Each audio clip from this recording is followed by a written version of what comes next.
কি রে তোদের ব্যাপার কি? মা ছেলে রোজ যাচ্ছিস আর গাছ কিনে আনছিস, পুরো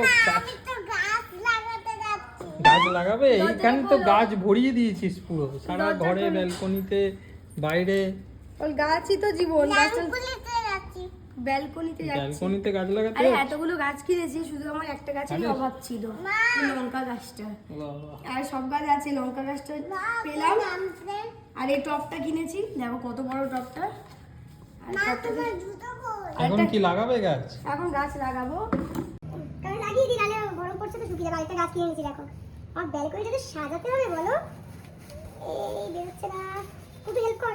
লাগাতে যে বসেছো, ড্রেসগুলো যেন নোংরা না হয় কিন্তু। গেঞ্জিটা অলরেডি লাগিয়ে ফেলেছো, দা সাদা প্যান্ট কিন্তু।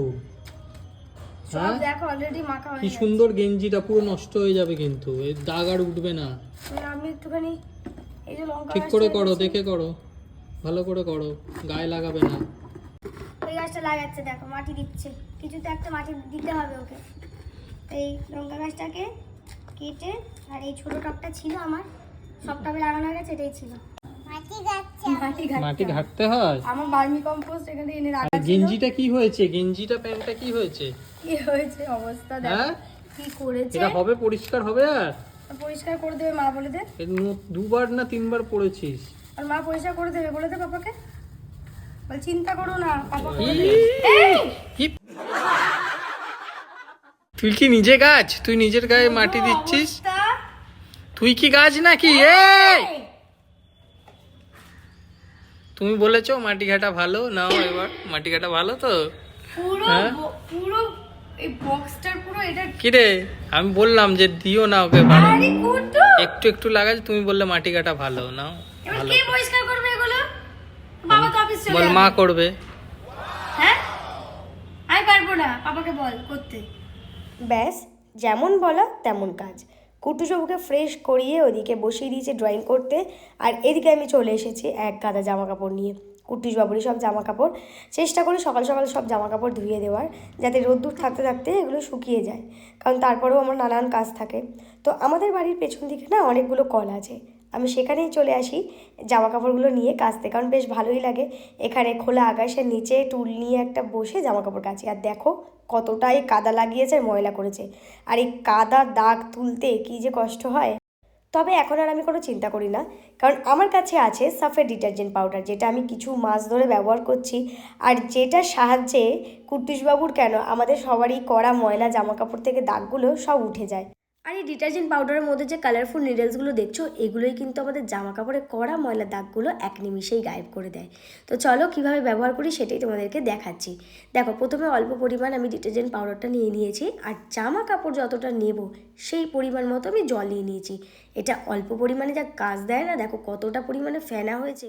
আর প্রতিবারের মতো এই ফেনাগুলো নিয়ে আমার খেলতে ভীষণ ভালো লাগে। সামনে যদি কুট্টুসবু থাকে ব্যাস, তাহলে তো আর মজার কোনো শেষই নেই। তো চলো জামা কাপড়গুলো আমি ভিজিয়ে দিচ্ছি, কিছুক্ষণের জন্য ভেজাবো। কতক্ষণের জন্য? তোমরা চাইলে আধ ঘন্টাও ভেজাতে পারো, তোমরা চাইলে 1 ঘন্টাও ভেজাতে পারো। যেহেতু ছোট্ট বাচ্চার জামা কাপড়, মানে কুট্টুসের জামা কাপড় কাচ্ছি, তাই আমি আধ ঘন্টার জন্য এটা ভিজিয়ে রাখবো। আর এই যে দাগগুলো দেখছো, এই দাগটা ভালো করে আগে একটু ঘষে নেবো। হ্যাঁ, ঘষে নিয়ে তারপর আমি জলের মতো আধ ঘন্টার জন্য ভিজিয়ে রাখবো। জামা কাপড় ভিজিয়ে রেখে আমি আমার মতো কাজ সেরে নিচ্ছি। তারপর দেখো আধ ঘন্টা পর চলে এসেছি, আর তোমাদেরকে দেখাচ্ছি জাস্ট ম্যাজিকের মতো কেরকম কাজ করে। আর এই পাউডার থেকে যা স্মেলটা বেরোয় না, আমার তো সেটা বেশ ভালো লাগে। প্রত্যেকবারে ভিডিওতেই তোমাদেরকে দেখাই, আর যখন পাউডারটা ওপেন করি, মানে প্যাকেটটা যখন ওপেন করি, তখনও একটা দারুণ স্মেল বেরোয়। দেখো দাগগুলো কিন্তু আর নেই, পুরোপুরি ম্যাজিকের মতো গায়েব হয়ে গেছে। তোমরা জামা কাপড়গুলো যখন ভেজাবে, ভেজানোর পর ভালো করে হাত দিয়ে একটু রাব করে নেবে যেখানে দাগগুলো লেগেছে, তাহলেই দেখবে পুরো ম্যাজিকের মতো গায়েব।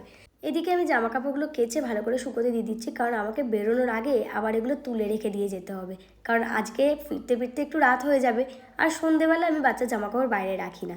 তো দেখো আমি পুরো রেডি হয়ে বেরোনোর আগেই ঠিক আমি জামা কাপড়গুলো তুলতে চলে এসেছি। ওদিকে কুট্টুসবুকেও রেডি করে দিয়েছি, তোমরা বুঝতেই পারছো। আর শুকানোর পর দেখো একটাও দাগ নেই। আমিও খুশি হয়েছি, আর কুট্টুসবুও দেখে অবাক হয়ে গেছে যে জামা কাপড়ে সত্যি একটাও দাগ নেই। তাই আমি আমার ফ্যামিলির জন্য আর কুট্টুসের জন্য এই সাফের ডিটারজেন্ট পাউডারটা বেছে নিয়েছি, যেটা আমাকে ভীষণ পরিমাণে সাহায্য করে। গায়েব সব দাগ, ভ্যানিশ হয়ে গেছে কুটু, সব দাগ ভ্যানিশ। দাগ কোথায় গেল? তুই মাটি খেললি যে? কোথায় গেল দেখ।